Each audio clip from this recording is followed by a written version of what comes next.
It's easy to say I can't afford it. All the poor people say I can't afford it. Rule number one in Rich Dad Poor Dad is the rich don't work for money. Most people miss that one. I made a fortune in 2008. 2020, I'm making more money and I'm paying less taxes.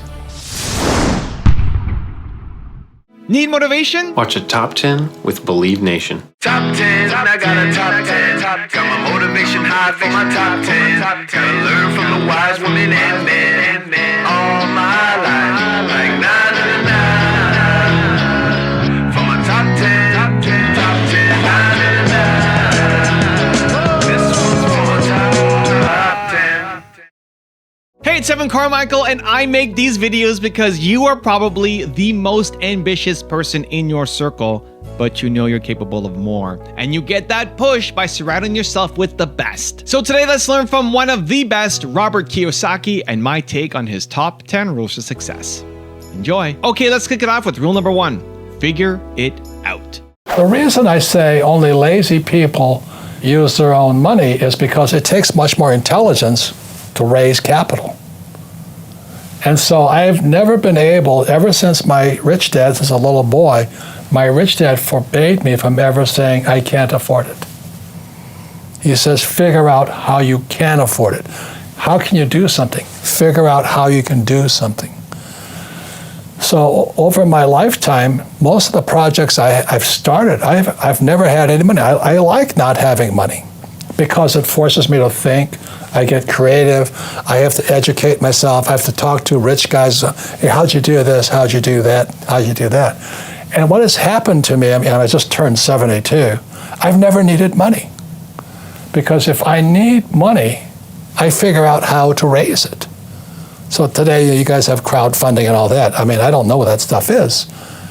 But it's easy to say I can't afford it. All the poor people say I can't afford it. All the poor people say, well, it's taxed or rich. All the poor people are saying, well, give me a free education, free food, free schooling, free manicures, free pedicures. There's laziness, my opinion. Rule number two, know how to sell. Understand something. I don't have stocks, bonds, mutual funds. You know why? Why? I can make up my own assets. I wrote this book called Rich Dad Poor Dad, 31 million copies. I make $5 a book. You do the math on that one. I create my cash flow game. I think I make $6 or $7 a game in 50 languages. I know how to sell. Rule number three, understand taxes. You go to school, get a job, you become an employee, but you learn nothing about taxes. Then you become a little entrepreneur. You start your little falafel shop business or whatever you start, right? So that self-employed, small business. And then you have big business, 500 employees or more, or I for investor. So Tom, how much tax do employees pay? Well, typically if they're making a good salary, and this is, by the way, the same rates around the world, typically it's going to be about 40%. 40%. And after the Trump tax cut, did that change much? Not much. It didn't. So if you're I'm going to start my own little business, I'm going to, start my little pizza shop or my coffee shop, how much do these guys pay? Well, now it goes up because you're paying both your share of the taxes plus the employer's share of the taxes because you've got both sides. So now it goes up as high as 60%.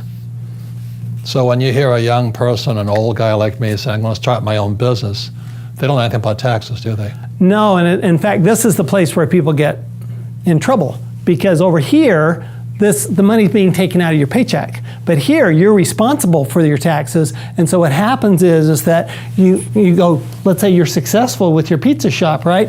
All of a sudden, tax time comes around. Oh no, I've spent all my money and I don't have money to pay the taxes. And people go out of business real fast here. Well, it is surprising because a lot of the millennials do want to start up their own small little business, right? And what they're not aware of is that they're going to be in the 60% tax bracket. Because taxes are your single largest expense. So if you're going to start your own business, you got to be aware of taxes here. Now, big business has 500 employees or more. How much do they pay? Typically around the world, about 20%. Now, why is it that big business people pay less than small business? Well, basically, the government wants us to do certain things. and they'll give us incentives if we do them. And what they want out of a big business is they want employment. So they want to create employment because that creates stability in the country. Jobs. Jobs, right? And so the more jobs you create, actually the more tax benefit you get. Well, look at Amazon right now. They're looking at moving their company. How many tax benefits do you think they're getting? Oh my heavens, they pay very, very little tax. Amazon does, and they pay, you talk about all those different kinds of taxes. Not only do they pay very little income tax, but they're also paying very little sales tax and employment taxes and all those others because they're getting benefits from multiple types of government, the federal government, the state government, the city government. Is that how Elon Musk started his battery factory in Nevada? Well, yeah, I mean, Elon Musk, he gets huge research and development tax benefits, which, by the way, that's a tax benefit that is available in most countries more than the U.S. Right. So if you're going to stay small, I mean, it's a good place to start, but you're going to really want to come over here eventually. And then the professional investors. See, these guys are passive. These guys invest in stocks, bonds, mutual funds. They save money. They're passive guys. They pay the highest taxes. But how much does a professional investor, like Shark Tank, how much do these guys pay? So they can pay as little as 0%. Right. They can actually completely eliminate their tax. Rule number 4, serve people. First word I had to learn at the academy, mission. Mission is spiritual. What's your mission? And my mission has always been to serve people. Most people, all they give a is making money and screwing people. That's called the Federal Reserve Bank, Wall Street, and all that. I want nothing to do with them. So I just don't play their game. But you have to get smarter not to play their game. Also, if you want to have more self-belief and more self-confidence, I have designed a free training program just for you where every day for the next 254 days, I'll send you an email with an unlisted video to help you boost your confidence. The science says it can take up to 254 days of consecutive action to build a habit. And so I want you to build the habit of self-belief and self-confidence. It's 100% free. The link to join is in the description below. I don't cheat on my wife. I don't cheat on my customers. I don't cheat people. I don't cut corners. If I can't do something, I'll tell you up front. If I screw up, I'll tell you. Entrepreneur is a mindset first, a skill set, and rules. When you look at business is the same thing. Business is a team sport. Rule number 5, create your own assets. Rule number 1 in Rich Dad Poor Dad is the rich don't work for money. Most people miss that one. But that goes back to 1971 when Nixon took us out the gold standard. Yeah. And money became fake money. Yeah. So anyway, my Rich Dad was preparing me to think about how can I make money without money. And the way I do it, I create an asset, like a book. I'm not saying write books because that's a tough industry. But I write a book today. I sell 50 licenses to 50 different languages. And I collect royalties for years, the long tail. Yeah. So my money just keeps coming in. From with that, I borrow. So let's say I make $10 in a book. I'll borrow $50 to invest in real estate. I step up my basis for depreciation, amortization, and appreciation. Gotcha. That's financial education. Yeah. Not that garbage they teach you about invest for the long term of the stock market. Why would I do that when I can make up my own assets? Yeah. That's what entrepreneurs do. Every entrepreneur should be making up their own assets and staying out of the stock market. That's my point of view. But can everybody do it? No, of course not. Sure. But I've screwed up enough times to prove I can do it. And my accountant will back me up. Yeah, the guy is an idiot, but he does create assets. Rule number 6, use your phone. In 1989, when the World Wide Web came up and the Berlin Wall came down simultaneously, I thought that was interesting. So it's another transformation. It's no different than when, let's say I'm a king in Portugal or something, and I got all my archers and my swords guys and my spear guys, and some entrepreneur drives up there with his cannon, and he just loads that cannon and blows the guy's walls down, Well, that's kind of what's happening today. All the old guys standing in their castle walls, and some entrepreneurs sitting there pounding the crap out of them.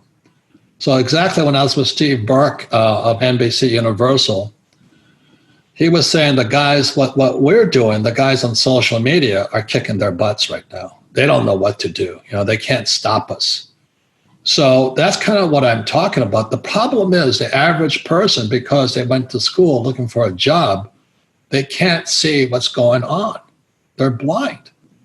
So, and I think it was on your program, you hold up a cell phone, you got more power in that cell phone than when I first went to the academy in New York in '65. They had full, rooms blown, Sperry computers and all that. You got more power in that cell phone than that Sperry computer at my school in New York.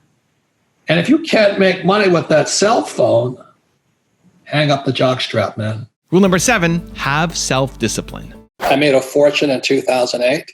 2020, I'm making more money. I'm paying less taxes. It doesn't mean I don't have problems, but I'm prepared for this. My biggest problem right now is because everybody's taking a vacation, I can't get enough product. I'm selling out. My cash flow game is sold out. It's selling out constantly all over the world.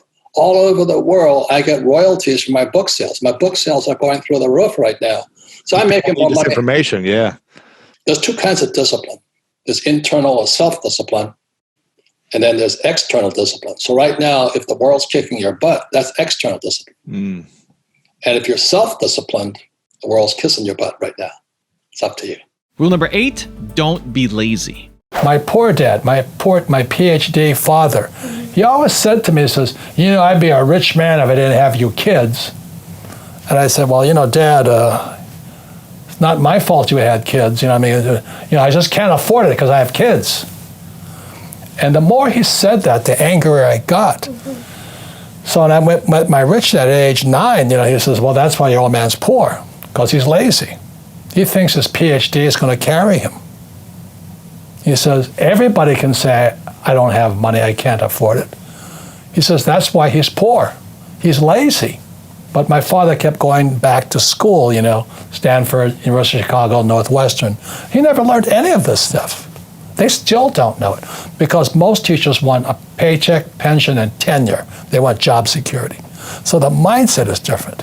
Rule number 9, choose your teachers wisely. YouTube has the best teachers. This guy, George Gammon, man, he's a great teacher. Patrick Beck-David, fantastic teacher.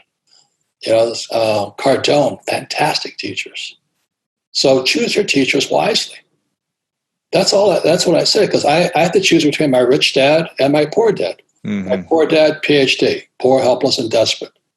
And that's what he wanted me to do when I came back from Vietnam, was get my master's degree, get my PhD, and fly for the airlines. If I had done that, my friends who flew for United, they're broke. You know why they're broke? Because Wall Street stole their pensions. It's called an ESOP, Employee Stock Option Plan. And rule number 10, the last one before a very special bonus clip, is change how you invest. Over my lifetime, I've raised hundreds of millions of dollars. And it's because I didn't have money as a young person that I learned how to raise capital. And it's really quite simple. You have to find an asset that's worth more than me. If they can't invest in me because that's called slavery. They're gonna buy me, So what I do is, when I started off, I write about it in Fake. I started off looking for this one little piece of real estate. I found an excuse, this 1-bedroom, 1-bath condominium on the beach in Maui. And I found an excuse for people to give me the money. All I had to do is assure them I'd pay them back. So my first deal was an infinite return deal. I had no money in the deal because it was 100% debt. It was an $18,000 condo. You can't touch them for that much anymore, but the economy was bad. So I buy this $18,000 condo. The guy wanted 10% down. You don't need higher math. 10% of 18,000 is how much, sports fans? $1,800. I could have used my money. I had the money, but that would be too easy. Now, I've got a special bonus clip that I think you're going to enjoy. But before that, it's time for the question of the day. I want to know, what was your single biggest takeaway from this video and your plan of action for the next week? When you watch something and get motivated and just get inspired, you have a 35% chance of actually following through. But when you get motivated and then you actually create an action plan for what you're going to do, you increase it from 35% to 91% chance of you actually following through. And when you share your plan publicly, that jumps to 95% chance of following through. So I want that for you. I want to know your single biggest takeaway from this video and your plan of action for the next week. Put it down in the comments below so I can celebrate you. What I can sell. And that's why my first job when I left the Marine Corps was to join Xerox so I could learn how to sell, because of being Japanese, right? I was really shy. Yeah. I could kill people from the sky. I was a Marine, I was, a decorated hero and all this crap. But I couldn't pick up a girl in the bar. And when I said that to my rich dad, he says, your sex life sucks, doesn't it? I said, oh, it's terrible. He says, because you can't sell. You can't sell. And so he says, if you don't sell, you're going to be lonely and horny all your life. So that kind of inspired me to learn how to sell. Yeah. So I joined Xerox, you know what I mean? But you have to do what it takes. So Andrew Yang is a good, smart, very smart guy. He can't sell. He doesn't know how to create an asset so somebody will give him the money. Then he doesn't know how to invest that money so he pays no tax on it. That's why he has to go the tax exempt or the, what do you call that? I don't know what you call this. I don't think in their words. Well, he has been able to raise insane amounts of money for as tax deferred, you know what I mean, for tax advantages. I see what you're saying. Yeah, he's just in the wrong system. No, I mean he's doing good for himself. Yes. But as an entrepreneur, I'm kind of in the same. You talk about UBI, right? Yeah. Universal Basic Income. We're on the opposite sides of the camp, but I understand why he does it. Yeah. If you're an entrepreneur, you don't need a UBI. You don't even need a job. Think about that. See, that's where you're going right now. You will eventually never need a job and you'll never need money if you keep pushing the boundaries of your mental abilities.